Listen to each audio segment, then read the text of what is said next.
Good morning, superstars. How are we everybody? today? Welcome to RickyVillaTV in association with Shelfside Spurs and Spurs Asian TV. Please like, subscribe, and hit the bell thingy for all of the channels. It's always a pleasure to broadcast for you. So, good morning, Rez. Good morning, John. Good morning, Kev. How are we feeling today? Confident? Morning, Kim, as well. Sorry. You see at the bottom there, it says Avec Kim. You see? Mulch 2, Rodders. Mulch 2. That's right. We're sophisticated, is it?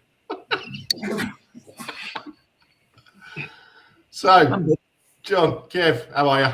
I'm all right. Yeah. Considering Mrs. woke me up about 5 to 11. Nice. Get on the stream. Get out from under my feet. She set up the computer for me, got all my stuff out, got me a pot of water, and said, "You better get on that thing. It's show starting in a minute."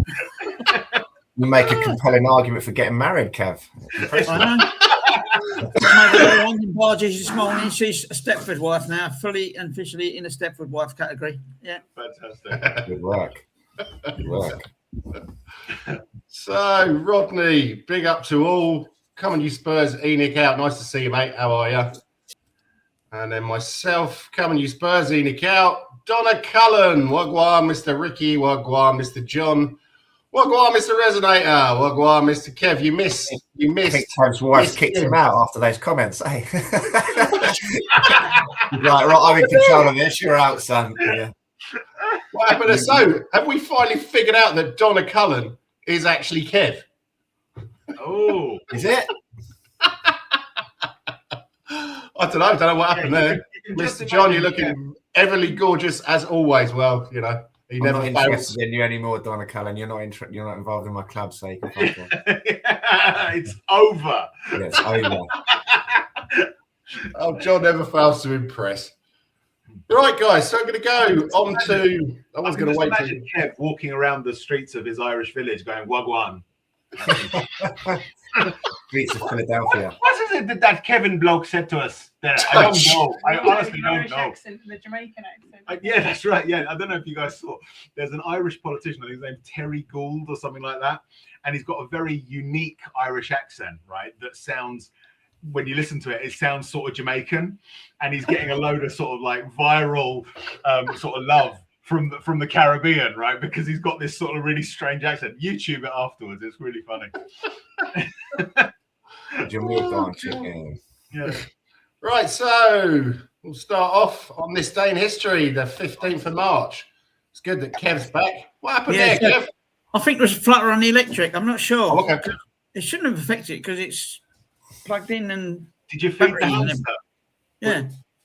We were just saying, Kev, that since you disappeared and then Donna Cullen came in, we finally figured out that it's actually you. All right. Yeah.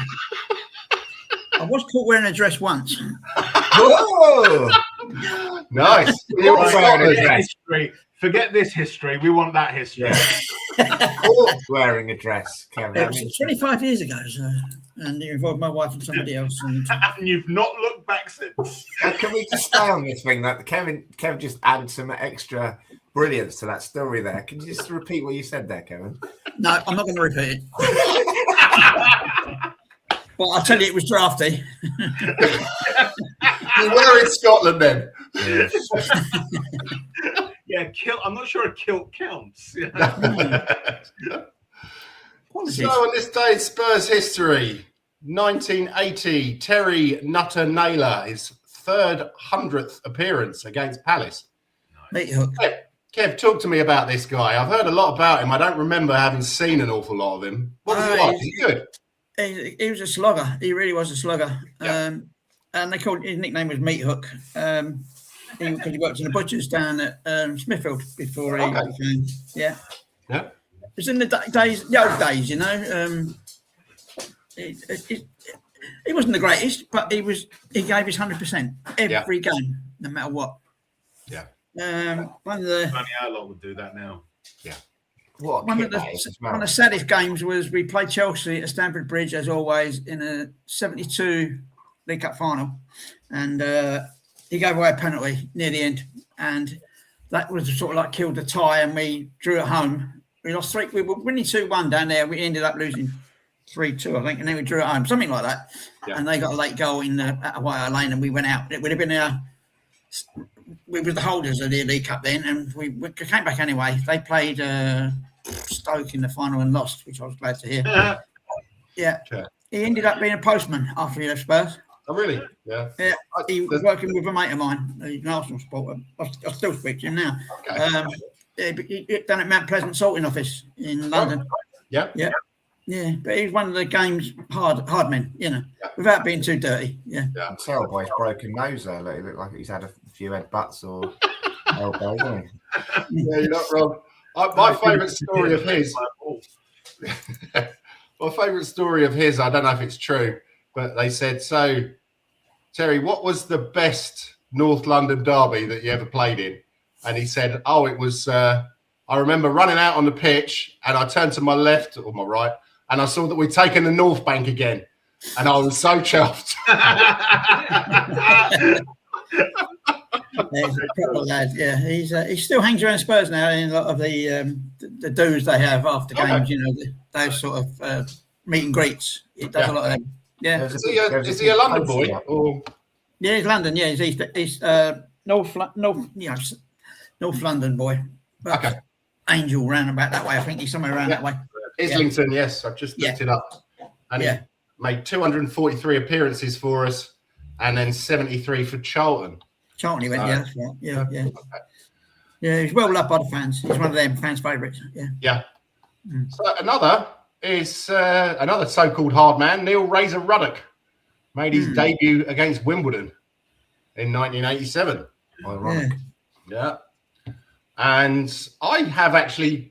My overriding memory of him is that he scored the equaliser against Port. No, he scored the consolation goal against Port Vale when they beat us 2-1 in the FA Cup. Which I think I was there that day. It was 87 as well. Yeah, I was there that day. Yeah.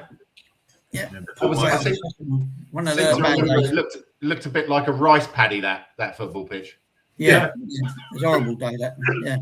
I remember being quite pissed off when he got poached and when he left because he was quite promising and we had high hopes for him and he got poached and we were all pissed off about it at the time and then we were quite pleased that we got him back again. So that's my overriding thoughts of him. That he went to Millwall first of all. Yeah. Did he start at Millwall or no? He started with us. Sorry, what I'm talking about. He went to Millwall. I don't know what he was, but I remember being at a match. It was a Boxing Day match, 89 maybe. And we stuffed them about 3 or 4-0 at White Hart Lane, and he was playing for them. Because he actually started at Millwall, but he didn't appear, and then we bought him. Then he went back to Millwall, then Southampton, then back to us, and then he went to Liverpool. Yeah. I saw him playing for Millwall against us on New Year's Day. It was Boxing Day, round about 89, I'd say. Okay.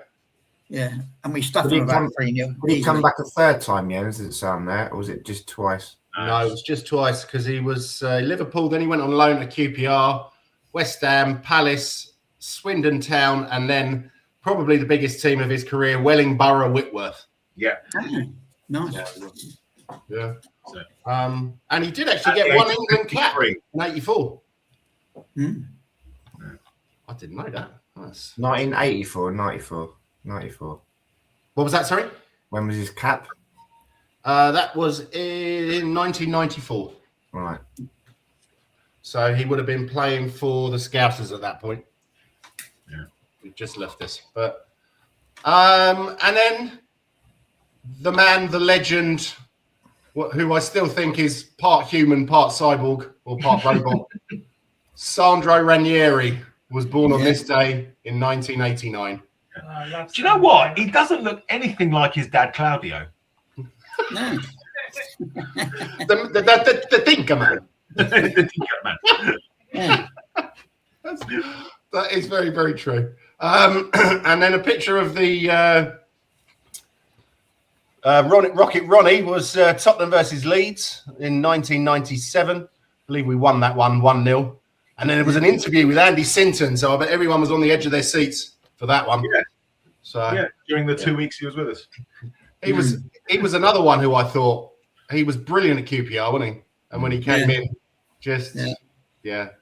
Really. Well, a few of them duds, yeah. He was an emergency loan, wasn't he, Andy Sinton? Was he? I don't know. I can't Or am remember. I getting him mixed up with someone else? Let's have a look. Did we sign him permanently? Yes, we did. Yeah. By midget wingers, didn't it? We I had think like you're Will talking. Fox. Sorry, I think you're thinking about Andy Booth. Oh, He was an emergency loan, but no, we as signed him. was Alan Pardew, would you believe? Yes, Yeah. yeah, for the Intertoto Cup. Yeah, Yeah. Was that our worst ever beating, wasn't it? I was reading the other day. 9-0, something like that. Yeah. Yeah. Sorry, John, you were saying something. Very apt, because that could be the score today. Yeah. As low as that? Oh, Yeah, that was when we went through that phase of buying midget wingers, wasn't it? We had Rule Fox, Mingo, just like Dominguez, yeah. get the little lads on the wing. Pocket rockets. Yeah. They're more like SpaceX rockets. Pocket rockets. Who would you take if you had to have one of them out of those three? Who would you take? Sinton, Fox, or Dominguez? Fox, yeah, I agree. Yeah. Fox. Yeah, old Foxy. I think he never really lived up. He was brilliant at Norwich, but he never really lived up to his billing. But he did still. I think he had something. Yeah. He could cause problems. He could still cause problems. Dominguez was ineffective, and obviously Sinton wasn't there particularly long either. So He scored 13 goals for us, Rolf Fox. Sorry. Sounds like the culture was a problem. He goes on these podcasts now saying about all the drinking and all the shenanigans they used to get up to. He was one of the main men on the old booze. I think, was it Gaza days? He would have been around just towards the tail end of Gaza. 95, he was there till 2000. So is that Fox you're talking about, yeah? Yeah, Rule Fox, yeah. It would have been different. I mean, the thing, the sort of inflection point, I think, in that timeline when it comes to football is Wenger's time at Arsenal. He's the one that actually professionalized the game in England, really, because he did what he did at Arsenal, and then everyone said, hold on a minute, this is really effective, we need to do the same. Yeah. And that sort of drinking culture and that sort of, football being able to do whatever they wanted outside of training and games died, and they exerted more control over what they do, so that's when it died. Yeah, one of his stories was they put up a porno during the team talk. They went and changed the tapes before the George Graham did a team talk, and they put a porno in there, and he put it up in front of all the players. That's one of his stories. Excellent. So, Reg, you've only got 5 minutes left. Yeah. Talk to us about the match today. What do you think? What are you? We're gonna get hurt really badly today, right? And I think that was always on the cards anyway. But I'd say that the club have been completely negligent in not getting rid of Igor Tudor earlier. Not because of this match, although I reckon if we had got someone that can do what we need them to do in beforehand, it might not have been as painful as it's likely to be today. But it is absolute negligence, because rather than give someone a decent run of nearly 2 weeks to prepare for what really is one of our cup finals this season, which is the game against Forest, right? Yeah. Rather than give them that amount of time to prepare the team for that game, they have persisted with this. I will go on record and say I have never called for a Spurs manager to be sacked. I've always backed them, no matter who they've been, right up until the moment they leave the club. This guy is different, mainly because, and not because of his decision to pick Kinski or his decision to sub Kinski, but because of the way that he treated Kinski after subbing him off, right? Yeah. Just on a basic human level, you at least acknowledge the guy. At least acknowledge the guy. He has had a fucking nightmare, not just for his sake, but look at the other players as well. The other players will look at that and say, if I fuck up, I'm by myself. I am alone. Yeah. Right? How is that going to foster team cohesion? And all of the stories that are coming out about him is this fact that he's this disciplinarian. He doesn't actually want to work on the man management side of things. and all he's doing is not necessarily critical, but it's all about the quote that I read from him is, yeah, I advise them on how to be better players. Yeah, that's what they need right now, advice. What they need is to feel like footballers, right? You're not making them feel like footballers. If you say, this is my advice for you to be a better player, what you're not saying, but what is implicit in that is that they're not good players right now. Yeah? You can't keep telling them they need to improve. That's not going to help them. You've got to tell them that they're already good enough so that they can believe that. For that reason, this guy has got to get gone now, right? If he isn't sacked after today's match, I think my head will explode. I think the result will expedite that, Rez, to be honest. I mean, It better. Yeah. It better. I'm sure, unless he can engineer a win. If he engineers a win, then I'll give him a bit more time, right? But if we don't get anything other than 3 points today, he has got to go. Yeah. What do you think, Kim? Well, we've got that game coming up on Wednesday in the Champs League. But That's we need a gone for manager. Burton as well. That's gone for Burton as well. I don't give a shit about the Champions League either. Yeah.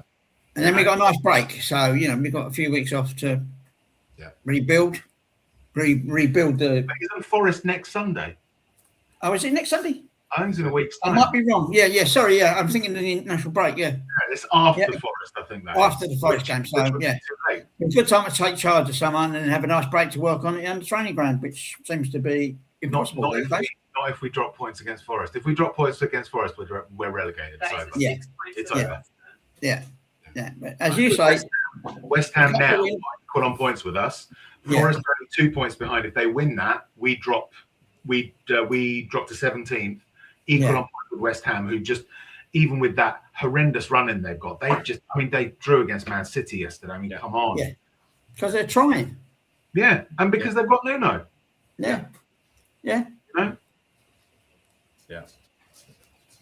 John? And Bowen, even without Somerville. But, Yeah. Anyway. Back soon. I've got to rush, guys. We've got to go. We're driving to Hartford and Broxbourne today. It was a pleasure seeing you guys and everyone in the chat. Great to see you guys. See you again soon. good luck tonight. Yeah. Take care, guys. And Good Kim, luck. all the best. Bye-bye. Bye-bye. Radio. Bye. Yeah, so I think that's pretty succinct, isn't it? It's I don't really know what he does. I don't understand a lot of his press conferences. To be honest, I don't listen to a lot of them. So maybe the only information that I get is off Twitter and what's written by other journalists. But he doesn't seem. He's apparently this guy who can motivate teams and get them out of trouble.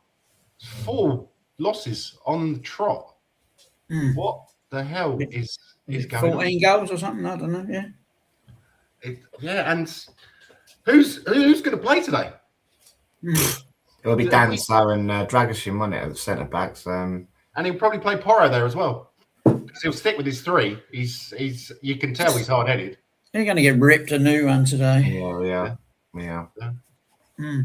But Liverpool aren't in great form, but Dr. Tottenham, I'm sure, will play them back into some. Yeah. When was the last time we beat him? That was when Modric was about, wasn't it? We beat him 2-0 up there, I seem to remember.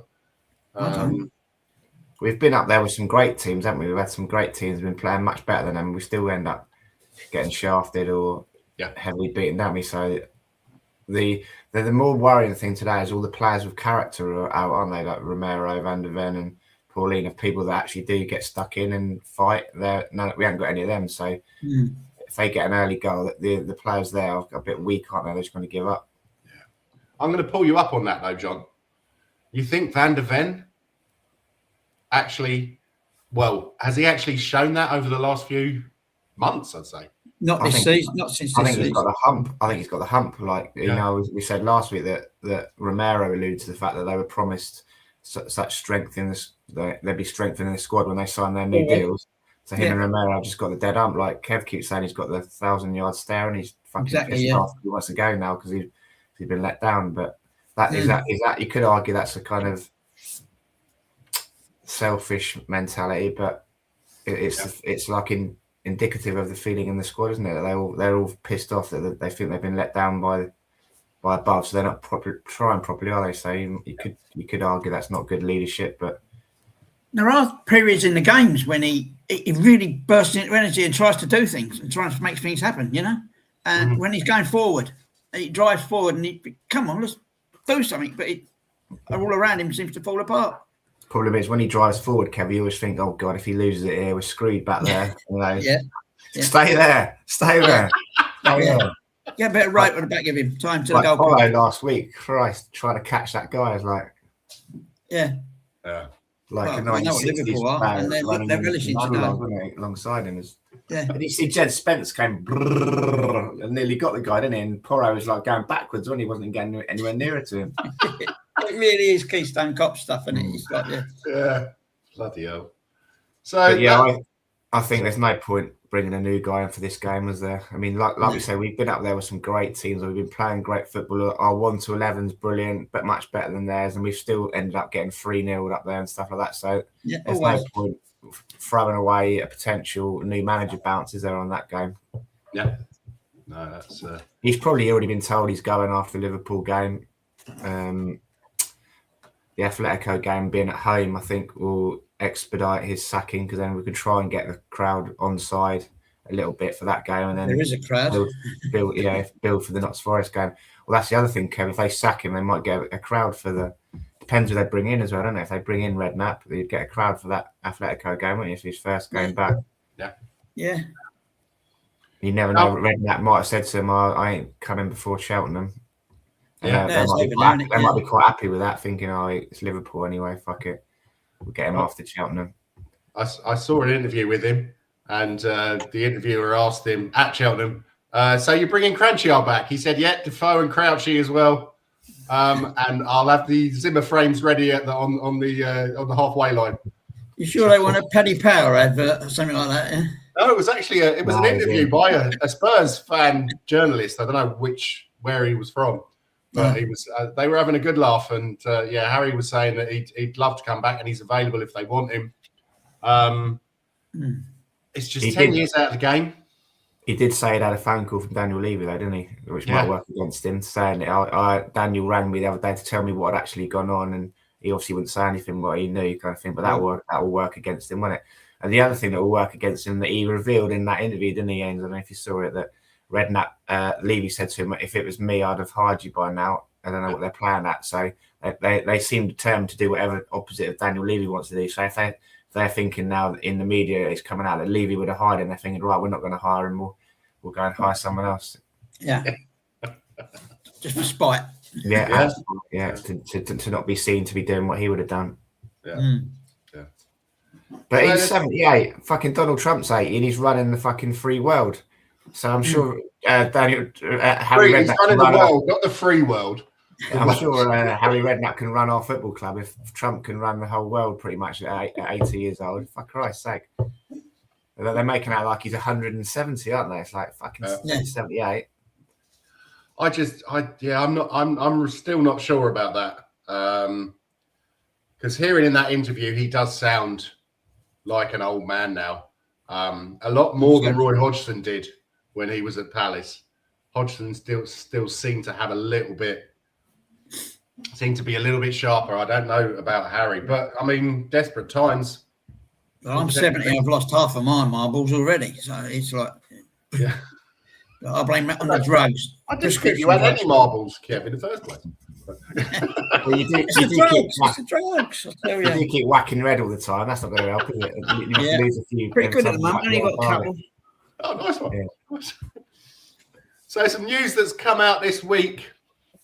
Again, it's probably bullshit. I don't know. It could be true. And they're saying that certain members of the dressing room are pissed off with other certain members of the dressing room, especially one person who has said that he doesn't care if they get relegated because he'll be moving in the summer. Anyway, now there's been, at first, everybody was pointing fingers at Van der Ven. Over the last couple of days, it's now pointing fingers at Siemens or Kudos. Who do you think is a likely one to have said that. It's probably just a clever tactic by the club, isn't it? You know, like Alex Ferguson used to have two blank envelopes, and he said 2 players are going to let us down this season, and we'll open the envelopes at the end of the season to see if I'm right. And he had no names in there, but everyone else thought it was them, so they tried a bit harder and they tried a bit harder. Yeah. So it's probably just a little plant to get in the heads of the dressing room, thinking, who is it? Who is it? I'm going to try. People might think it's me. Shit, I better try harder, kind of thing. Yeah, so it might be a clever ploy planted in the press, you know. Yeah. That's a good point, John, but you've completely ruined my part of the show because I wanted you to give me a name. But anyway. I think it's Kudos, to be honest. Yeah. He's got no I'm beginning to lean there as well. But it wouldn't surprise me about Siemens as well, because obviously we don't see Kudos because he's in rehabilitation. But every time you see Siemens, I know before he's moody anyway, isn't he? But it really does look like he doesn't want to be there. He doesn't want to come off the bench, which is understandable. I don't really know why we're not playing him and why we're sticking with Muani. Muani against Atletico Madrid, I think I counted 5 times he lost the ball on the edge of our penalty area. Because rather than when getting the ball, passing it off quick or whatever, he tried to do a sidestep or he tried to put it through someone's legs. We said last week, didn't we? The players you need at times like this are like Dom Solanke and Richie. They're the ones that are going to work their asses off no matter what. They don't do the flicks and the tricks, do they? They're just going to put a shift in. That's what we need at the moment, isn't it? In their quarterfinal, the semi-final, and the final, Richie played on that left there, didn't he? He did a job. Was a nuisance, was a physical presence, and he was an out ball when he just got stuck in, which is what goes a long way sometimes, isn't it? Yeah. And he hates Liverpool, so he's got to be a shoe-in to start today, hasn't he? You'd hope so, wouldn't you? You would hope so.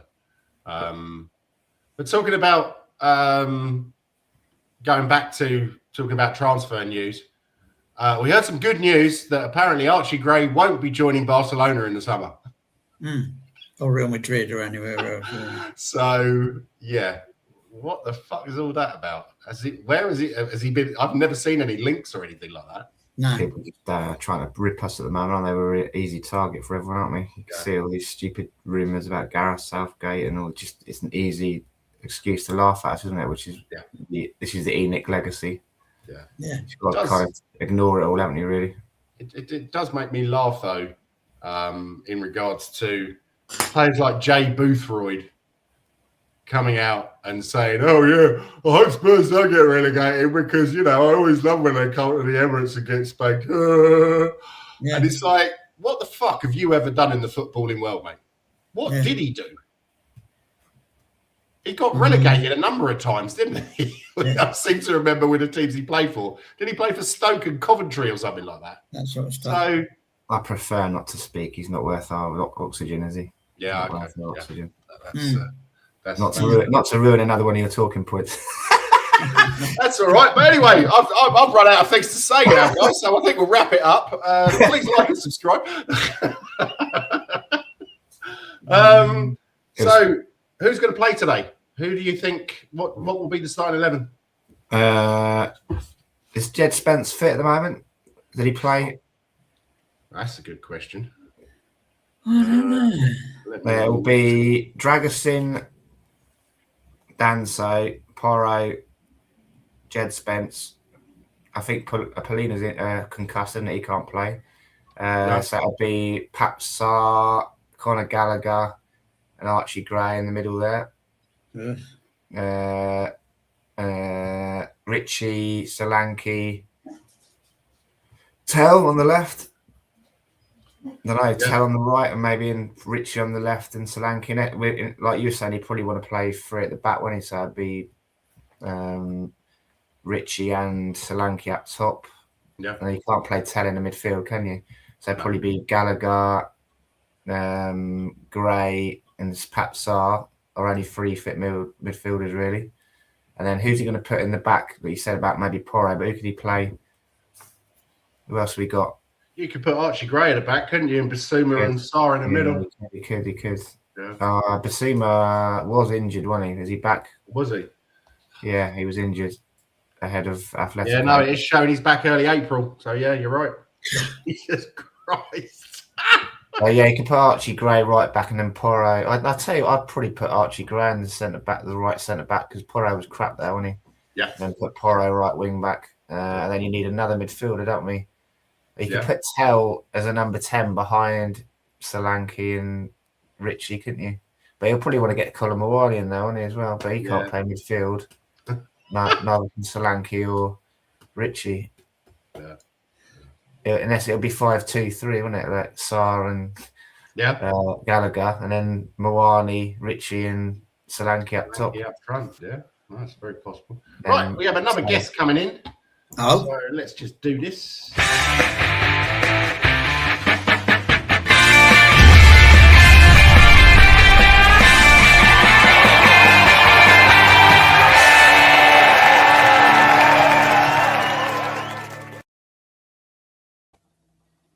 Good afternoon, sir.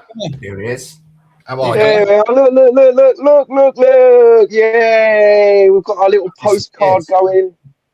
Yeah, got a little postcard. Welcome to the championship. How are we doing, boys? Yeah, not too bad. And just as you entered the studio, the Spurs women have gone 1-0 down to Everton. Nice one, guy. not surprised. Yeah. Well, we always know I'm a curse to this team, or the team is a curse of mine. One way or the other, it's a shit show. But yeah, John, you were talking about the possible lineup for today. I've been listening in the background. It's like he'll go with his 11 senior pros, I guess, but none of it. You need 3 midfielders there, and I don't think any of those others can play midfield, can they? Really, Solanke probably has got the attributes to do it, hasn't he? But you're forgetting about someone. Have we got any other midfielders? We haven't. It's just Gallagher and Gray and Sarr, isn't it? Really? Yeah, Gallagher, Gray, and Sarr. Yeah. So, Aussie Ange, hello, mate. How are you? Morning, all. Today's going to be a great day. We're getting back on track with a freak win at Anfield. But after that, we need Ange back to save us. Remember the 4-0 against City. Let's play like that. That'd be nice. But good to see you, mate. Carl's Lim Blue, afternoon, chaps and chat. Nice to see you, mate. Please hit the like and the subscribe. Wasn't Lange spotted in Amsterdam? What? Really? Who the hell can he be Who can he be getting out there? Like, is there anyone in the Dutch league that's? Troy Parrott. No, I mean manager-wise. Oh right, sorry. Is there anyone, any big name managers out there that Spurs links or anything? Well, knowing that lot, they'll go for Robin van Persie, won't they? Yeah, it wouldn't surprise me. Not at all. Oh, God. With John Jensen as his number 2. Oh, God. Shoot! Oh, he still gave me one of my finest moments of following Denmark. Sorry to denigrate him like that. No, that's all right. He seemed like quite a nice guy, but, you know, he went to Arsenal, so he went down in my expectations massively. Oh. Kev. Yes, sir. Lineup. What do you reckon? It's a hodgepodge, isn't it? It really is. I'm trying to do it. No, he manages the United States. Oh, yeah. Hodgepodge. Yeah. Sorry. I won't give up. Well, I think Kinski won't be playing in goal. I know that. Nick. If he's been told he is going after a Liverpool game, for shits and giggles, you just put Kinski in goal, wouldn't you? Yeah, well, he does quite well. I'm not taking him off this time. I'm not taking him off. Don't blame me for taking him off this time. I really don't know who's available. Honestly, I can't. Brandon Austin. Me on the bloody op. I was just like checking it now to see who was injured, and it wasn't injured. So, on the sly.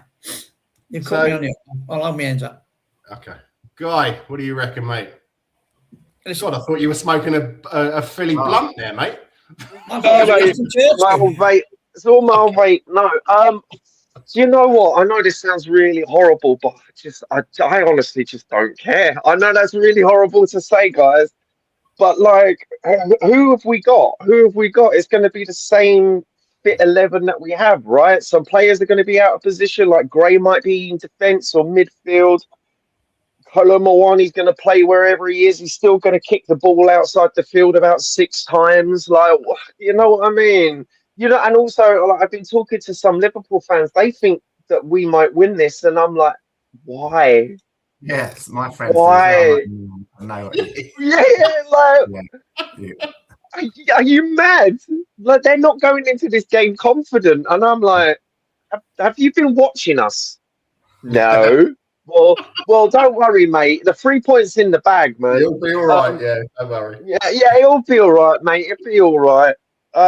Yeah, I don't know. I mean, yeah, I would put Kinski in goal just for shits and gigs, man. Oh, why not, man? He does well against Liverpool, right? He does well against Liverpool, right? Yeah, on his debut, yeah. But yeah, no, I mean, look, people are saying it picks itself. I mean, it's going to be a mix of Gallagher and Gray in midfield, or Sarr and Gray in midfield. Up front, you're going to get Tel, Mawani, and Solanke, or Tel, Mawani, or Richie. You know, it's just, yeah, it's going to be one of those three. But you know, I will look at the lineup with bated breath, shall we say? So what? Why? I don't know if you can tell, boys. I'm really not looking forward to this fixture.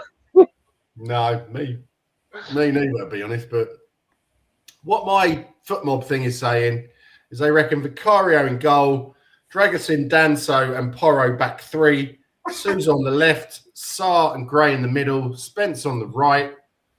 Well, that'd be good to see Spence on the right, wouldn't it? Gallagher and Richie as attacking midfielders, and Solanke up front. That's just an AI. Why not? Slop, isn't it? Yeah, probably. Why not? Yeah. Why not? Why not? I mean, I haven't been able to predict a lineup for Spurs all season, so why not? Why not? Why not, boys and girls? Why not? I think he's got his Dragusin, isn't it? Fucking hell. Yeah, I think it's a massive problem, isn't it, with the central midfield, because there's like three of them. So I suppose you could play Sarr and Gallagher and then Gray as a centre back, but then you have to, he'll probably play Spence left back, Porro right back or wing back, and then Mawani, Richarlison and Solanke, or Tel chucked in there somewhere or another. Do you think that Tel wants to leave? I haven't seen it personally. No? He slagged off Frank, didn't he? So he doesn't like Frank, and none of them like current guy, do they? So there's no reason for him to leave, because we think a new manager would be coming in and have a fresh start, wouldn't he, really? Yeah. What do you think of him, though? Is that Torby going mental in the background? No, it's the Jack. Well, it's both of them. Yeah, fighting over a toy. Hearing this little. That's the Jack Russell. That's the Jack Russell. He's got toenails that screech on the laminate. Okay. So, sorry, guys. What do you think about Tel? Do you think I can see something there, and it seems that when he comes on, he actually does try, whereas the other lot don't really. It's taken him a while. Do you think he'll get there? I mean, it was a lot of money, and he's what, 20, 21? Yeah. I was very surprised to learn that Archie Gray was only 20 this week. I mean, Jesus Christ, that boy's got an old head on his shoulders, isn't he? And he's actually looked like one of our best players over the last few games. I know you're not a big fan of his, Guy, but no, I am not. But if we are saying Archie Gray is one of our best players, then yeah, I mean, we are performing. You know, yeah, I mean, some of them have to, don't they? I mean, look, players under Frank. Players under Frank, you could tell that they just didn't give a shit. Tel didn't even get many starts, so it's no wonder Tel didn't like Frank. You know, he was pulled from the Champions League squad, and he got pretty much no starts all season. He's got for me, he's like an Odeber, isn't he? He's got flashes. Yeah. He's got flashes, and at least he's trying. He's trying. You know what? He's been playing better than RKM, man. He's been playing better than RKM, but then that's not saying much, is it? No, that's true. So, everybody, I think, well, maybe you don't, Aussie Ange, because I'm not sure how often you watch the program, but I was not a big fan of Ange, basically because of him calling the fans out. But you're saying he needs to come back. Now, I know that John thought that might be a good idea at some point. I'm really going to need some convincing. I don't think that was a good. I don't think it's a good idea. Oh, really? Okay, sorry. Yeah, okay, yeah. I must Good. No, I did a whole stream. I did a whole stream with Eugene about this. I don't know. Really? I don't know. I don't know if he's serious, if he's trolling me, or if he really does want Ange back. But we did a whole stream on it, and I still left completely unconvinced. I just think it's the silliest thing that we could do. And he has been putting his mouth about. I must admit, he's been going on interviews and watching games, and well, that's why he won't get. That's why he won't get. Yeah, because he's not the Messiah. He's a very naughty boy. It's just an Aussie boy. But no, I don't think he'll come back. I don't think he'll come back. If he were offered, of course he would. He'd love the money, wouldn't he? He'd love the money. But no, I think it would be an absolute disaster if he came back. It'd be stupid. Because it's the fear of failing, and if he failed again, I'll come back, which is likely with the situation we're in. Absolutely. His stock's not very high at the moment, isn't it? After failing at Forest, so he ain't going to get another Premier League job, is he? That's the only way you look at it. If he does get offered a Tottenham job, it's the only chance he's ever going to get a Premier League job again, because he won't get offered any other one at the moment. So, from his point of view, he'd be stupid not to take it, I think. But I don't think we should, because those league defeats at the end of the season, and he's already admitted that he was playing a style of football which went against his whole ethos and stuff like that. So he'd have to come back in and then play a style of football that he doesn't like and he doesn't want to play. And it's just the messaging is a bit poor, isn't it, around that? And we've already seen it at Forest. I saw all I needed to see at Forest. I watched these Forest games because I was interested, and they were an absolute shit show. An absolute shit show. And compared to what they're doing now, it just goes to show. I just think there's more than enough evidence, and there's more than enough of a data pool to say that no. I don't think it was entirely as far for us. I mean, the players loved Nuno, didn't they? And they didn't want anyone else to come in, so they were dead against it in the first place. He didn't have pre-season with him. He didn't have a chance to bring in any of his players, so he admits it was a stupid decision to take it, didn't it? But yeah. I'm sure he got a bit of wedge out of it, a nice payoff, but it's ruined his reputation a bit, isn't it? Yeah, absolutely. Yeah. But he's saying Ange is in our top 5 managers of all time. And he is. I mean, I think Ange is as good a cup manager as you could probably find. And I'd love to have it if we were just playing in cups. It's just one-off games. But in the league, after the first 10 games in the first season, we kind of got found out, and Romero and Van der Ven got injured or sent off or whatever. They can't play. You have to have seriously fit players to play his type of football, and unfortunately, we didn't have that. We didn't give him those players. That's the way. No, that's true. And but you've got to realise that being at Tottenham, you're not going to get what you want. But they get made all these promises, don't they, when they take the job? Like, this is what I need. Like, it's a high intensity, high pressure football. I need 2 players for every position. We'll do that for you. This is a news board. Yeah, we'll give you that. And then they'd let him down the first window, they let him down the second window, and then all the pressure's on him. He's got the hump. The players are all fucking dead on their feet. You can't play that kind of football anymore. Yeah. Yeah. So it's all on the board. It's the history of the Tottenham. Yeah. It's the history of the Tottenham, and I totally agree. I mean, look, you've just got to look at our disastrous, and it is a disastrous transfer window. That was an absolute disaster, a complete disaster. Definitely. And it is all completely on the board. I mean, this all we needed was the players, a couple of players that we needed, that even as fans, it's weird, isn't it, that every fan knew what kind of player we needed, but the board for some reason didn't. I mean, and the way it was framed, that Semenyo was the only player in world football that could have improved our squad, our wonderful squad. Oh my God! Hearing that in the Levy years when we didn't sign anyone for a couple of seasons for 2 old transfer windows, wasn't it? Yeah.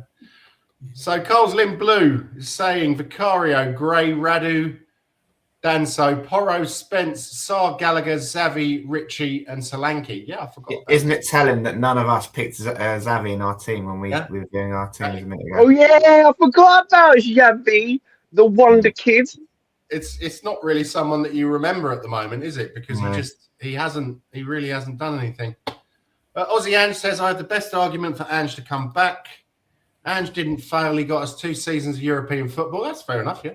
Beat Liverpool 1-0 in the first leg of the Carabao Cup. Yeah, then we got spanked, what was it, 4-5-0 in the next one? Yeah, I was just about to say, you're using results-based analysis to kind of prop your narrative there on one leg. I mean, cool.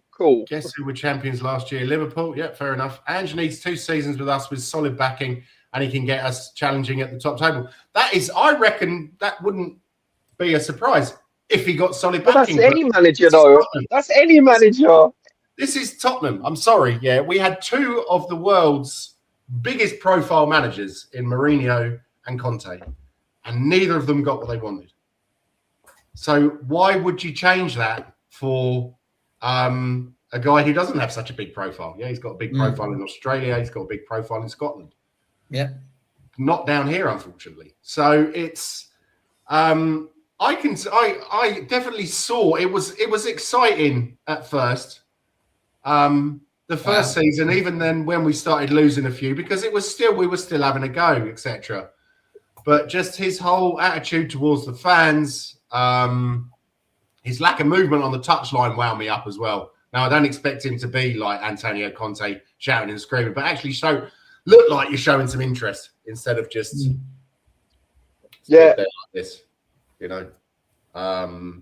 Alex Ferguson had a book called The Manager, and one of the points he made in there is it goes against a bit what he was like. That if you look over and the manager's jumping up and down and going crazy, it looks like things aren't going to plan. And he said it's preferable that they look over and they see the manager's quite calm and and everything's going as I planned it, kind of thing. But if they're jumping up and down and throwing cups around, it creates chaos, which then goes onto the pitch, and then the players start going, oh shit, what's going on, kind of thing. So there is an argument for him not jumping up and down and creating histrionics on the sidelines. Yeah. For me, he was the reason I gave up my season ticket. So no, fuck him, I don't care. Oh, really? At the end of the day, I was there for most of those 22 losses, and it got to a point where I was sick of him. I was just sick of him. Same with Frank. I was sick of the interviews. I was sick of the pressers. I was sick of the instillment of it's okay to lose mentality.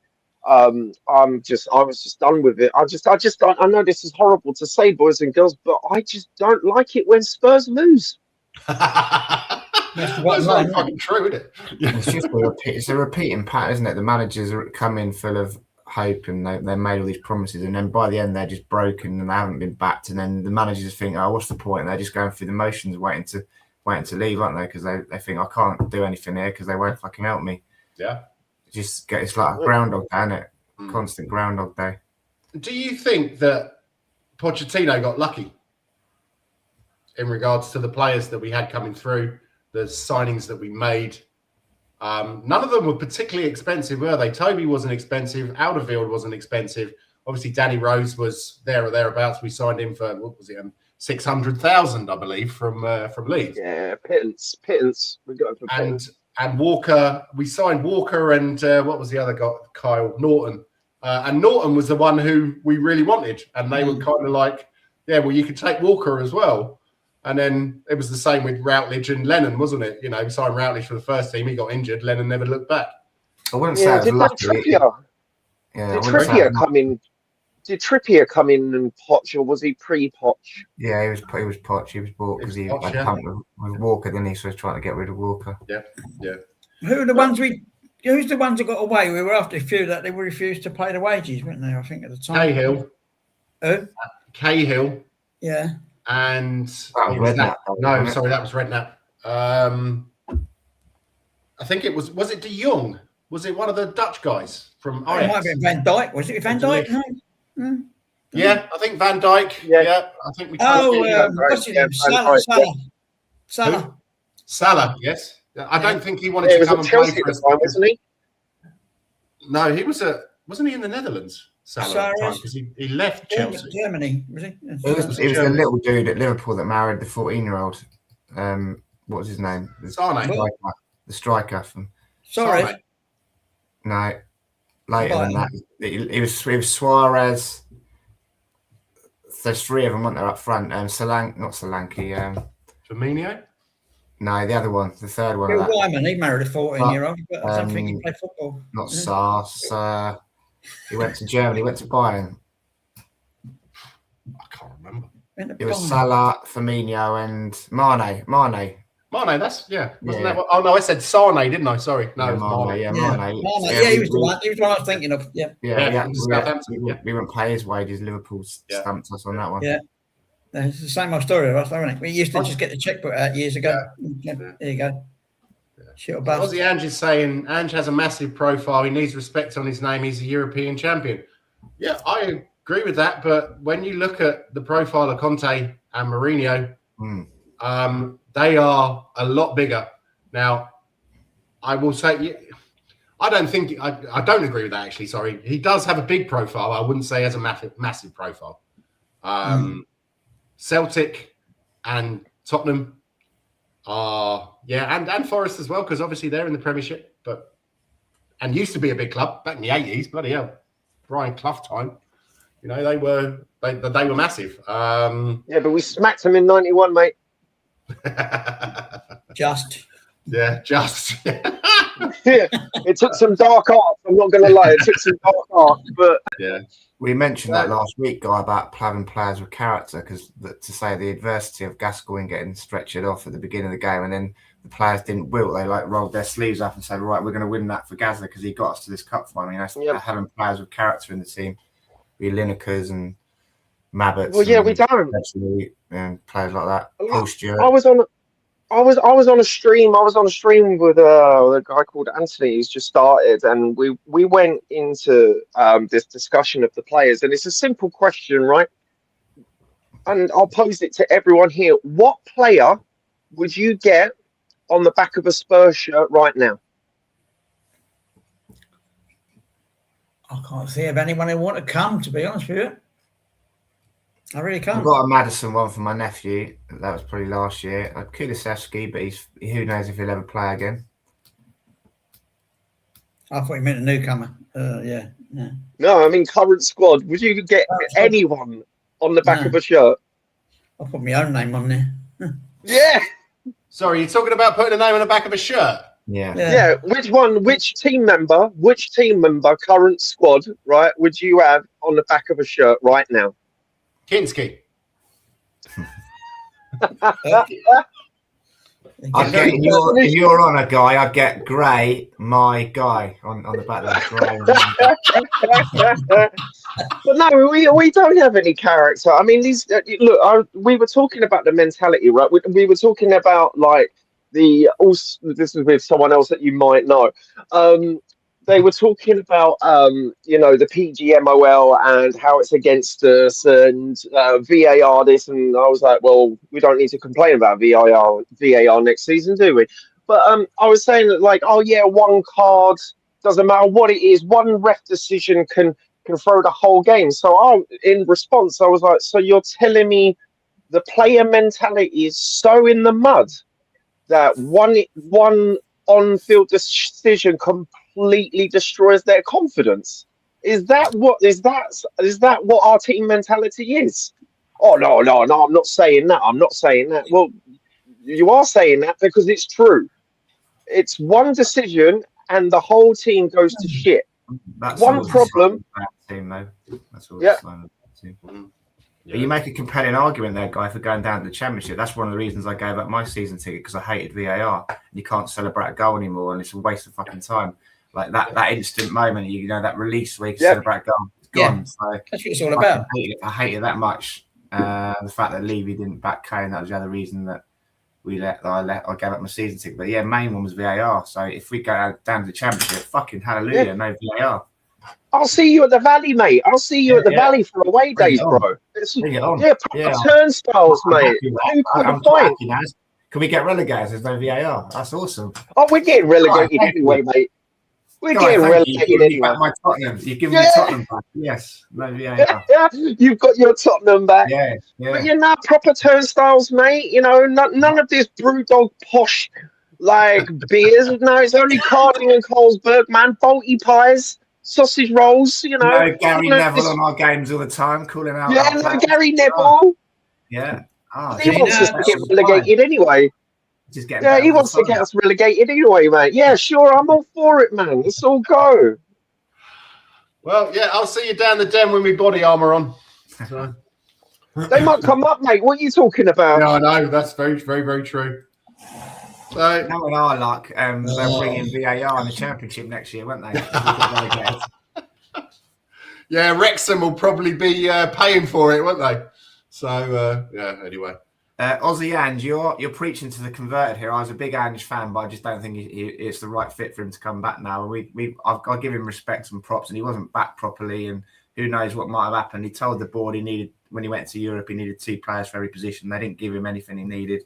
They let him down. They fucking sold him down the river like they do to every manager. It wasn't his fault. He's a good manager. I liked him. He preached to the converted. He don't need to justify to us. I just don't think he's the right fit to come back now because the guys that fired him are still in charge, aren't they? So, yeah. And he's burnt his bridges a bit, really, as well, hasn't he? And he has burnt his bridges in all those interviews he's doing, slagging them off. So there's no chance they'll hire him back. So I just don't think it'll happen. Yeah. Could say, yeah. But it carries on here. If Ange was manager in the UCL final, we'd have won that. So I just agree with you there, Aussie Ange, and I disagree with you on that front. There's a saying in cup finals: you play your best team, regardless of form and coming into the game. You've got to play your best players in a cup final. Big moments need big players. Harry Kane was our main man, wasn't he? We had to play him in that final. Son should have played as well, but no, I still think he should have played Mora, but. We'll have to agree to disagree on that one. Mora was like 1 in 4 though, wasn't he? He couldn't gamble on him the Champions League final. Great hat trick against Huddersfield, though, wasn't it? Yeah, I was there. When he put his little baby out. He put his little baby out of the crowd. Yeah. But his little baby to kick the ball. And there was a big cheer when his little son scored. Yeah, that's quality. We lost that game for a different reason. Yeah. Right, guys. It was a good day out for me. It was a good day out for me. It was a good day out for me. You know, I spent a couple of days in Madrid getting pissed. It was fun. I thought you went Huddersfield at home. Oh, no. I got sunburnt to a crisp, mate. Who went out for that one, John? Gaza and Showbiz went, didn't they? Yeah, Gaza, Showbiz. I think Needs went as well. Okay. Yeah. A lot of my mates went, took their wives with them. Yeah. Oh, really? Yeah. Did you go, Kev? No. I didn't even turn up to I was going to go out in Amsterdam for the semi-final. Houdini was over and he said, "Oh, yeah, come and meet us." And I think I finished work at about 6 o'clock. I was so nervous. I'm like, no, I can't do this. I'm going home. Can you remember the game or were you battered? Sorry? Can you remember any of the game or were you too battered? No. I was. I watched it at home. And, yeah, what was it? We went 2-0 down, didn't we? Or was it 3-0? No, until recently, this shows what complete bollocks stats are. Until last year's final, the game against Liverpool was the game where the opposition goalie, the Liverpool goalie, made the most saves in the game. Can you remember any shots that we had in that game? No. No. They were all like tame sort of back pass kind of block, like little P-rollers, weren't there? There was no... But it was a record for the amount of saves by a winning goalkeeper. And I don't remember any shots, to be honest. I know we had about 60%, didn't we? Something like that. Yeah. The one thing I do remember is I took that season shirt off with Harry Kane on the back and I threw it into the stadium and I've never bought that shirt again, mate. You know, the one with the blue lapel and it fades to blue? Nah, it's probably in a landfill somewhere in Spain, mate. They probably hung it up behind the bar or something. Yeah, dreadful final. Dreadful. And that's when I said I'm never going to a final again. Look what happened. Yeah, we stopped going to Wembley because I was about 0 for 7 in a row at Wembley when I like 7 finals in a row and semi-finals. Like I was like, I'm obviously a massive Jonah, and I didn't go the next one and we lost that one as well. So it wasn't my fault after all. Yeah, That's how I felt last season. Because every time I went to the stadium, we lost, and I was like, "It's got to be me. It's got to be me. Stop going. We still lost." Blame you for that, guy. I don't think You we and can blame you. 50,000 others, yeah. Oh mate, Yeah. big guy out. Every time he used to come with us, he'd occasionally come. We had a spare ticket, and he came the first time and we won. And we're like, "Oh wow, you were good luck, Charlie. You have to come the next game." And then he worked out that like the next 3 or 4 times he came, we lost basically. And we said, "What's the difference? What do you do differently?" He goes, "Well, I bought a program." So the next 4 times he bought a program. So the next time we invited him, he said, "Do not buy a fucking program, Al." So we brought him along and we lost again, right? And on the way home, we're like, "Wow, fucking hell, Al, at least you didn't buy a program this time." He goes, "Yeah, I did." I bought a fucking program. I was like, "Ali, it was your fault." Brilliant. He'd tell us, trying to sneak it away, but yeah, it's his fault. Do you still see him? Is he still about? He's still he lives over in Aylesbury now. He's got 2 little boys. Okay, send him my regards. It's still the same. Yeah. Still the same. Hilarious geezer. Carlsland Blue, 6 teams in the playoff next season, 3rd to 8th. So we probably finish 9th or lose in the final. It's going to be tough. They don't take any prisoners in the championship, do they? No. I watch it. I go to the games because you know what my local team is. I actually watch. People ask me. It's like, "Oh, you know." They talk about the championship as if they go, and I'm like, "No, I watch these games, mate. I do watch the games. I go to the games down the valley, bro. Like I'm an honorary addict. You know what I mean?" And I'm like, "We will." Addict, not addict. Yeah. But yeah, no, they hate Spurs because we have a bad history with them as well. But everyone hates us. But I'm like, in London. Yeah, and I'm like, bro, we won't beat Charlton. But Charlton play better football than us. They do. It's a completely different style of football, but it's better than ours. I can tell you that. Yeah. Jens, were you there when Ali got interviewed by South Korean TV? I don't think it was. It's when we're at Wembley. You know, under the arches, he had the 2 little bits that go up, and when the son had first joined, I think it was his 2nd season, and there was a South Korean TV station, and they had all the big, massive cameras and stuff. And they asked Ali, and they got him all ready and stuff like that. And they're like, "So, do you think Sonny should be playing in the team?" It was when he was like, you know, coming in and out and not getting. He goes, "Wow, he's been doing really well recently." He's knocking on the door, and you can see this Korean like looking at him like, what does knocking on the door mean? And he walks off and he goes, "Well, I think that went really well." I'm like, "I have no idea what you're on about, mate. How do Koreans know what knocking on the door means?" And like they were looking at him each other like, "Knocking on the door." Knocking on the door. Oh, yeah, that went really well. I was like, "No, it didn't, Ali." They had no idea what you were on about, knocking on the door. Oh God. So I found out the other day that my new regional manager is a Pompey fan. And is it that guy, Mr. Pompey with the bell? Yeah, no, he actually on the new presentation, because we subcontract to a company, and they decided to change vendors. So I moved vendors as well, because you legally have to be moved over. And so they did an introduction. And there was a picture of him there with that Mr. Pompey. Weirdo bell ringing dreadlock wearing whatever.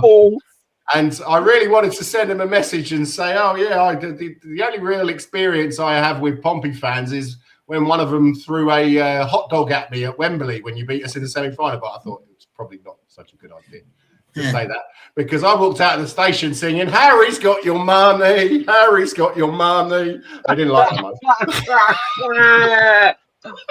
Oh dear. Yeah. That was one of the 0-7 games I went to, Jens. You just reminded me. Like that was bad, wasn't it? Yeah, poor old Dawson slipped, didn't he? And and they scored. He slipped and he slipped. Yeah. But we were massive favourites for that game. Yeah. And we had enough chances, but we just didn't really turn up, did we? It was extra time as well. And, yeah. So, surprise, surprise, we're going back to Ange with Aussie Ange. Okay. Look at what he did in Scotland. The 4-1 leagues and cups. No Spurs fan would swap that night in Bilbao. Ange brought the trophy drought in 17 years. He's a winner. I agree that he is a winner. Results-based analysis, my friends. In that competition and in the cups, I thought well, as I said before, but that league form the end of last season was absolutely shocking. That's the worry. That's probably the reason he won't get the job in that league form in case we get that again. Yeah, I've got the 81 cup final, and I'm not swapping it for Bilbao. That's for sure. Yeah. What was that? 91. The 81. All right, yeah. I wouldn't swap 91 either, to be honest. It was good. Let me get it right. You know, it was a good night. Sitting at home watching it and great. But 81, I was there, and it was something special. Yeah, it's always something special when you. I don't think the only cup finals that I've been to live, we've lost. So really? Yeah. Considering how long we've been without one, I think it was only. I'm pretty sure it was only one that I went to, and that was against Chelsea League Cup final when Eriksen hit the bar. Oh God! Yeah. We should have had that one, but I was right. I was literally sat in the last chair at the back. Yeah. And trying to figure out where the ball was and who was on the ball at the time. Oh, if it's any consolation, that Portsmouth game, me and Gaz were in row 1 at Wembley, and we couldn't see fuck all. Like the balls were up here. We're like, we couldn't see anything. Like row 1, we worked out that you need to be at least row 8 or 9 or 10 to actually see anything. It's ridiculous. Yeah, you'd have been all right, Jens. You'd have been fucking towering above the fucking thing up here. Yeah. No, I think I sat in row 7 or 8 for the playoff final, Watford versus Crystal Palace back in the day, because Steve had a spare ticket, so I went along for that.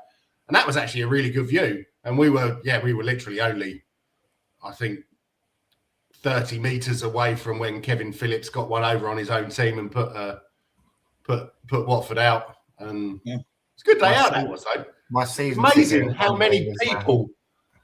how many people from my school and from the surrounding area are actually Watford supporters, and they were all in the same pub. I was like, fucking hell, I ain't seen you since I was 12. Well, that's going to be our next London derby, mate. That's going to be our next North London derby. Yeah. But yeah, no, I go Wembley. I go Wembley for all the World Cup qualifiers. I tend to sit kind of like, you wouldn't see ants, but I like to see the whole game. So I tend not to sit near the stands because it's no fun. It's no fun shouting at the England players because they don't give a fuck. You know, it's not like Spurs where you can give them some jip and like they'll turn around or the manager will go off with you. Yeah, well, the managers tend to. I remember we went to the only England game I went to, I think it was back in 1993, and John Barnes scored. It was like Colombia, and I hated John Barnes. And like we were shit, and we were losing 1-0 to Colombia for ages. And then John Barnes scored a free kick, and everyone, all the Liverpool fans were, yeah, John Barnes. And I was like, I fucking hate John Barnes. I didn't even get any like enjoyment out of that game at all. Oh, it's most Arsenal. It's like most Arsenal fans when it comes to England. Most Arsenal fans just refuse to like Harry Kane. They're like, "Oh, we fucking scored again." It's like, well, yeah, French. Tap in merchant, penalty merchant, merchants, fuck off. Yeah. So Ange's first season was overall good. He got 5th without Prime Kane. He wasn't given what he wanted. Ange will go on and manage elsewhere, like in Spain or Italy, and win again. When do you think that's going to happen? Where do you think he's going to go? I think he wanted to go back to Greece, didn't he, to end his career? Where he's like 63, 64 now, isn't he? So maybe he said he would, in honor of his dad, he wanted to go back and manage in Greece before he retired. So hopefully, well, maybe he's waiting for an opportunity out there. Because who was his dad's team? Was it AK Athens? Well, he's not going to go Olympiakos, is he? Why is that? Because Big Mac, innit? Big Mac. No, you lost me there. Oh, so he's Athens. He was born in Athens, so yeah, I think I seem to remember. Was he AEK Athens that he supported, or I'm not really sure. But anyway, Was it AI not know? Ask AI. Like ChatGPT will know, won't it? Yeah. Olympiacos is owned by no, it was AEK. AEK Athens. It says he grew up supporting Liverpool and AEK Athens. I fucking hate that bloke now. Oh, he'd love it then to rub it in old Marinakis' face, wouldn't he? If they're Yeah. rivals. Yeah, that'd be quite a nice challenge for him. But apparently today we're getting a fluke win at Anfield. So, Aussie Ange, quick question for you. Have you always supported Tottenham, or did you just start following us because of Ange? I'm not being nasty here, but I know that in countries that don't have such, massive history of football, because rugby and Aussie rules, etc., is bigger. Often they will support the player or the manager who's doing well and goes to Europe and etc. Bizarrely, Jens, a couple of guys that used to come over and play cricket for Amersham Hill, they all the Aussies supported Tottenham. I don't know what it is, what the connection is, but like 3 of them in a row, they all supported Tottenham. Okay. So for some reason, there is an Aussie. Must be all the heat getting to their head. Fucking send them crazy. Oh dear. Because I work with a lot of Australians in hotels in London, and if they like football, it was always a really big difference, because most of them were expats. Their fathers or their mothers had moved to Australia from England. So one of them was a Wolves fan because his old man was from the Black Country. And the other one was a Chelsea fan because his old man was from London but didn't really support anything, and Chelsea were winning everything at the time. So it's an interesting. Have we ever had any Aussie players? Just off the top of my head, I can't think. I'm going to Google it. Spacey Divleski. Is that it? Who? I believe so. He was signed by Frank Arneson at the same time as. Hang on a minute. Divleski. Yeah, here we go. Australian former footballer.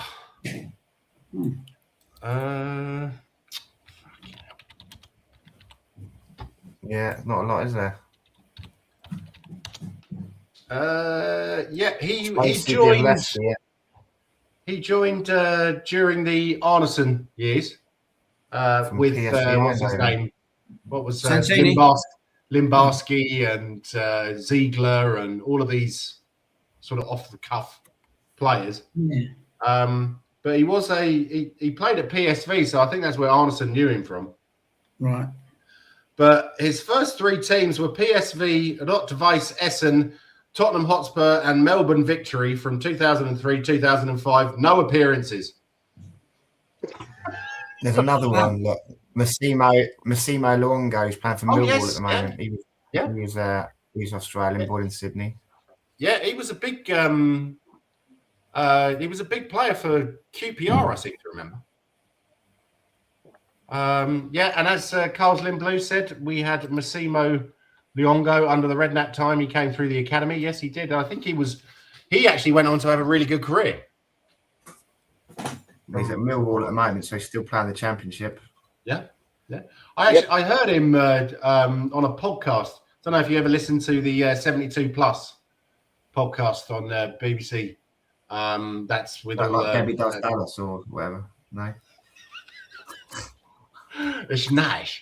Yeah, Busty Brenda's bollock bonanza. Yeah, but oh my god. But he was on there, and he actually spoke really positively about Spurs. Makes a change. He left us to go to Swindon, I think. And then he went on from there.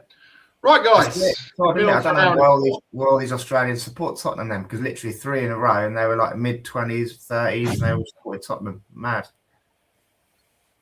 I suppose we were doing well under Poch, weren't we? When Kuehl and all those guys were just sort of in their peak, and there was a guy at Leeds, Viduka and stuff like that. So then they probably started getting into football then, and then Poch came in and Tottenham were doing well, so maybe we picked up a few fans then.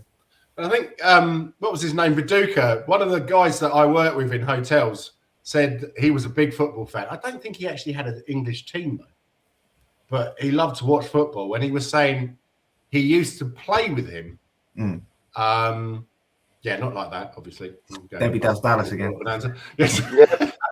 But he, I think he played against him at some point, and he said he's never met anyone quite as thick as Mark Viduka. But fuck me, he certainly knew where the goal was. I couldn't give a shit. Man, kick ball.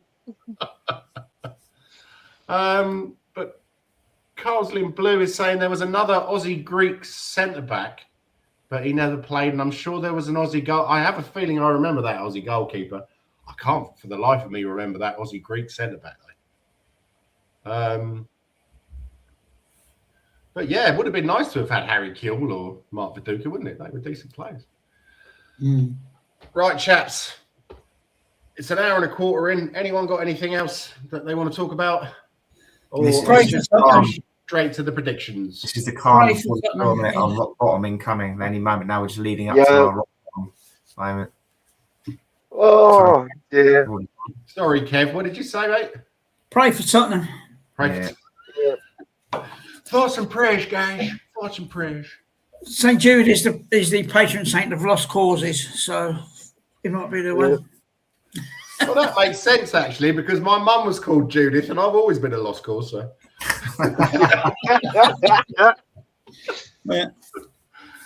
And Liverpool sang "Hey Jude" as a sign. We're going to beat Liverpool today. Happy Heavenly Mother's Day, Mother. And happy Mother's Day to all the other mothers out there. So, okay, guys, thank you very much for coming on. Everybody who's watching, please give it a like and a subscribe. It's been a pleasure talking to you, Carl, Aussie Ange, Donna Cullen. I still reckon Zesty. Donna Cullen is, I'm pretty sure, is Barrison Royale, isn't it? So. Oh my God, the most zesty commenter on YouTube, man. The Queen of Zest. The Queen of Zest has come back. Aussie Ange is saying 3-1 win today. Guys, what are our predictions? Starting with you, Guy. Oh, we're getting fucked. Simple as, mate. 3-0. 3-0. Bloody hell. Yeah, I think it's 3-0. I don't even think we're going to score a goal. I don't even think we are. If we do, lose 5-1. 5-1. Yeah. 5-1. Yeah. I was going to say you're being generous to us there, Guy. Only 3-0. I really think I know. we're going to get fucking annihilated. Yeah.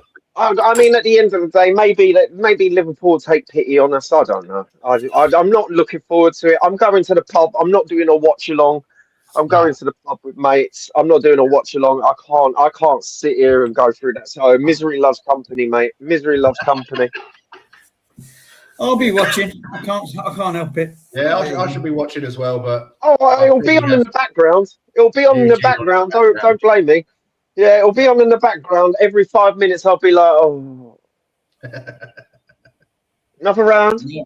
Yeah. Can I have a whiskey chaser with mine, please? Yeah. John. I know exactly what egotistical twats our players are. They don't like the new manager. They hate the fucking board. They are going to roll over and get their bellies absolutely tickled today just to get rid of this guy and send a message to the board. You fucking don't know what you're doing. Why have you got this fucking idiot in? We are going to get pumped. 7, 8, it could be 9. Shades of 1978. Fucking Dragoshin is fucking horrific. We're going to get absolutely pumped. We are absolutely pumped.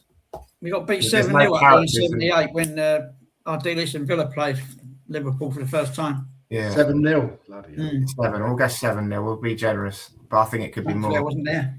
Yeah. I think you'll see these players completely. It will be our rock bottom moment today. Even joking aside, I think that will be our rock bottom moment today. We'll get our. We'll capitulate. I'm expecting it, so I won't be disappointed. Yeah. They'll roll over and let their bellies get tickled because they hate this guy. They hate the board. Fucking, they think the fans hate them. They're just gonna completely roll out the red carpet for Liverpool and get humiliated to get this guy out and gone, basically. Yeah, it's going to be a fucking shit show, man. It's a shit show. It's a complete shit show. Well, they're in the Spurs have been in a death spiral mentality-wise for a long time. I mean, people are saying to me like, "Oh, you've been playing quite bad lately." The only reason, like, we haven't been on the back pages is because of the Chelsea game. If it wasn't for the Chelsea game, we'd be all over the back pages. Yeah. These players love an excuse, don't they? They've got the injury crisis, the Liverpool away record, the new manager they don't like. They love an excuse. They'll just literally roll over and let their bellies get tickled. Oh, I did hear some positive news though. Apparently, Udogie's back next week just to get injured again after 45 minutes and be out until the end of the season. Yay! It's going to be a doom watch, isn't it? It's definitely a doom watch. And I think I might go and do some painting, watch the paint dry instead. Well, no, it'd be entertaining to just to watch us hit that bottom, hear us hitting the bottom there, and then time to build again. Now we can get our feet down and start pushing back up again. Yeah. But this is an interesting thing. Sorry, Kev. No, carry on. Yeah. No, what Aussie Ange says, panel, things are bad now, but within 5 years we're winning either a Premiership or a Champions League. Cool, mate. If you believe that, you go with that energy, bro. You go with that energy. I don't even think we'll win the Championship, mate. So if you're going to come to outrageous stuff, I reckon we'll beat Atletico 4-0 on Wednesday night. If we get relegated, it's going to take 10, 15 years to get back to. Yeah, we'll go down. We'll do decent management, and we don't have decent management, so. We'll do what Charlton did. They got down. They went all the. I mean, they've only just come back to the Championship this season. They languished in League One and League Two for a while. They languished in League One, man, because of bad ownership, bad board decisions, and bad managers. Yeah. The ownership deserve it, but us fans don't. But no VAR. We'll get some new grounds. We'll be on twice a week. More football for us. More YouTube content. Absolutely. God, do you think that YouTube can handle any more of my ugly mug? I wouldn't have thought so. I'll still just do it once a week. What are we on now? 85 still? Have we gone up subscribers wise? Are we on? No, we're on 85. So anyone who's watching, got 5 people in. Smash that like. Smash that like. What's his name? Dermot from We Are Tottenham. No, not We Are Tottenham. Tottenham Till I Die TV said he might pop on today, but unfortunately he hasn't. But sorry I was a bit late. I had a phone call to do that lasted too long. Yeah, no worries. I was saying for years I said I want to see Spurs win one more trophy, and I've done that. So it was a long wait, from 2008 to 2025. So I'm happy. We got that trophy. I was after. Yeah, I was at that final at 2008. That was a good game. I love that game. Jermaine Janus free kick. Let's go. I was in some pub in Muswell Hill. It was a converted church. I think it was a firkin or something. And let's just say I was a little bit nervous, so I decided to drink pints of Heineken with whiskey chasers. I don't know how I got home that night.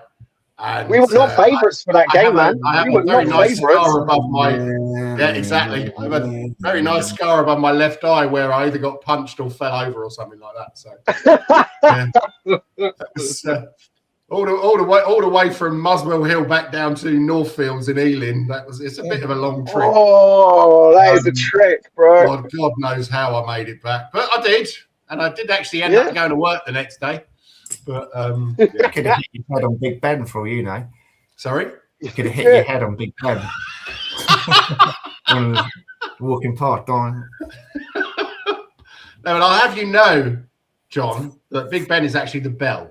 It's not the building. Aye. It's certainly a bell involved. You can't remember.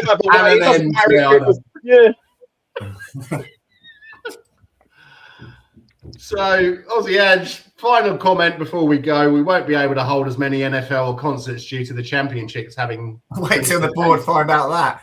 Are you like, right, let's get fucking Pep Guardiola in, come on. We'll probably play some of our games at the training ground. Just Yeah. Imagine they would do that, wouldn't they? Like, well, yeah, we've got Beyonce tonight. What, when the women play? They'll put them in the women's stadium, won't they? Yeah, Barnet. Yeah. Orient's a good sub, yeah. Move over to Orient. Yeah. Some of the games. Yeah. Okay, then, guys. Thank you very much for coming on. Everybody who watched, please like and subscribe. RickyVillaTV. At the beginning of the end.